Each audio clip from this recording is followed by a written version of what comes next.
All right. Let's have a look at this Spider-Man Infinite Series Marvel Legends figure. After I did my Undertaker review, my last figure review video I put a thing on my Facebook that was like, if you'd like to see more reviews like this in between animations, let me know. And a couple people said that they enjoyed the Undertaker review and they'd like more stuff like this. So here I am to deliver. I just got this figure today, about $22 at Toys R Us. We'll find out if he's worth the price. I mean, I see a lot of extras in there, so it certainly includes more than the Undertaker did. On the back, we got the other figures in the series. I don't know a couple of these characters, Spider-Girl and Spider-Woman. I'm not even sure which one is which.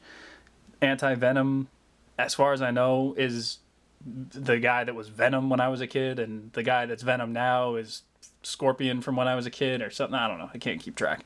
And this Hobgoblin character design is not one I've ever seen before.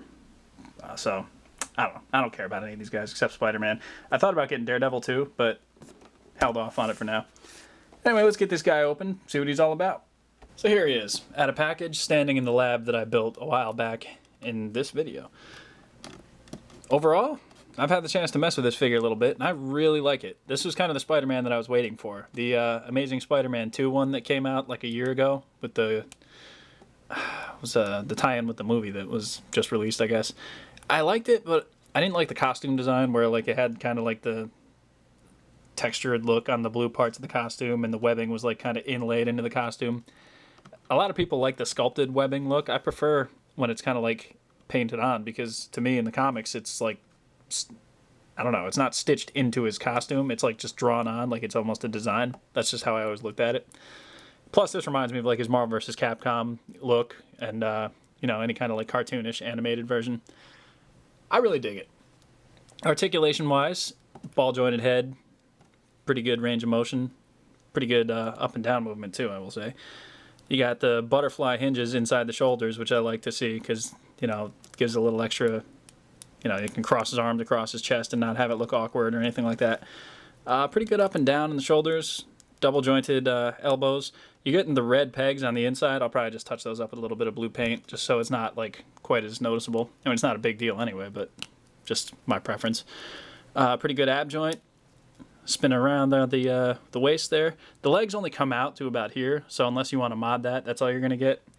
But they come up and down, well, back about that far, but up and down pretty good. And ankle rocker, all that stuff, hinge in there.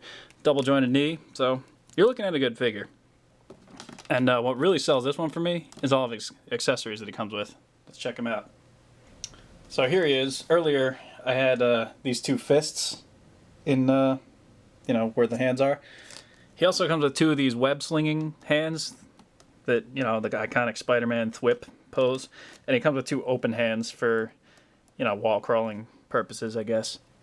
He also comes with this slice of pizza, which is pretty nice. I mean, you know, hey, everybody's got to eat something, and if you're going to pick something, you might as well have pizza. God, I eat it way too much. He also comes with this partially unmasked head. I kind of would have preferred a regular Peter Parker head, but I get why they did this. Well, actually, no, I don't. I kind of wish it was just a regular Peter Parker head. But whatever. It's nice that they have the extra. And he also comes with this, the leg of the Green Goblin figure, or Hobgoblin. Green Goblin was the last series. And like I mentioned, I'm not really that attached to the Hobgoblin in general, but this design of the Hobgoblin is not one I'm familiar with, so this is kind of just going to end up in the bag with unused Build-A-Figure parts for me. But, you know, it's nice that they give you anything extra, but all the extra hands and all the little additional accessories make this one cool. What you're going to run into, as far as any kind of problems, are very limited. Let me show you. The only thing I found is that inside the butterfly joint, it's painted blue still, like they didn't make the red extend all the way across, so if you have them spread out like that, it's going to be a little bit of blue, and that's going to like kind of ruin the seamlessness of the look. It's not a huge deal, but just so you're aware of that, if that's going to be a deal breaker for you. As I mentioned, the red pegs on the inside of the arm, and also just watch out for little bits of like paint smudging and splotching and stuff like that. You're never going to get like perfect figure, but you know, if you're inspecting this in person, just know what to look out for ahead of time. It also has a little hole on the back, because I guess this figure was the same as a previously released figure where he either came with a flight stand or something that popped into his back. I'm not entirely sure. But you'll probably be able to like wedge a flight stand in there and have him be able to stay in like a web slinging pose or a midair kick or whatever the case. But yeah, overall, I like the paintwork, really clean. I like the figure's posability, and overall, this is probably my go-to Spider-Man from now on. Here he is with some other Spider-Man figures that I have. This is the black costume version from Toy Biz from a while back. You can see he's in pretty good scale with him. I mean, the proportions are a little different just because of the way that Hasbro makes the figures compared to Toy Biz. But aside from that, you know, you could put them both in the same display or the same collection and have them both make sense and fit in. This is the Superior Spider-Man that came out in the previous wave of Spider-Man Legends from Hasbro, which, as far as I know, is Peter Parker's body. It's just his mind is Dr. Octopus's mind or something. So I don't know why they wouldn't just make the two Peter Parker Spider-Mans be the same size. You can tell that one is shorter than the other. But it's not going to be enough to bother me.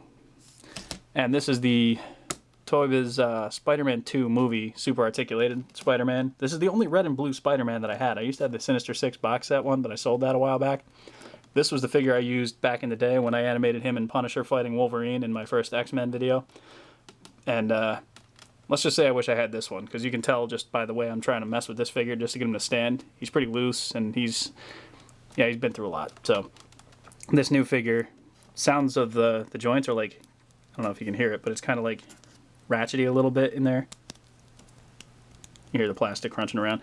So like he probably won't loosen up over the years like this guy has. But, you know, this is still a good figure, by the way. I just, you know, had it a while, so what are you going to do? So, got him up on a stand here. You can see he looks cool in the air. Got him looking like he's pulling his mask down, like he's about to swing out of the lab and be ready. I guess that's what the point of this mask is. This head, I should say, with the mask up like that. Or you can have him eating the pizza. But if you've been on the ACBA Facebook page in the past, like, 3 weeks, you've seen this figure all over the place, usually with his mask up like this, which I don't know how often he's drawn with his mask up like that in the comics, but that Facebook group would have you believe that it's all the time. I don't personally get it, but whatever. People like it for that reason. They can do whatever they want with their figure. I'm going to probably take this head off and never use it again. Mostly because it's impossible to get this damn thing on. It took me so long to wrestle it on the peg, because like the peg inside the neck kept like shifting right at the last second when it felt like it was about to pop on. So I mean you could mod the inside of the head and make it a little easier, but for me, the amount of times I'll probably ever display the figure with this head, it's not even worth it. But overall, I'm sounding negative, but really I like this figure a lot. If you're looking for a Spider-Man figure in his classic blue and red, this is the one to get. He's readily available right now. If I'm finding him, you'll probably be able to find him. If you can't already, he'll be out in the next week or couple weeks, I guess, wherever you may be. Highly recommended. Go buy it if you like Spider-Man. If you don't buy this figure, I guess. I don't know. Or buy it and just put him in a display getting beat up like I do with Deadpool. I don't know. It's up to you how you want to spend your money. But overall, I dig it. So, my name has been Captain McKay. Thank you for watching, and we'll see you next time.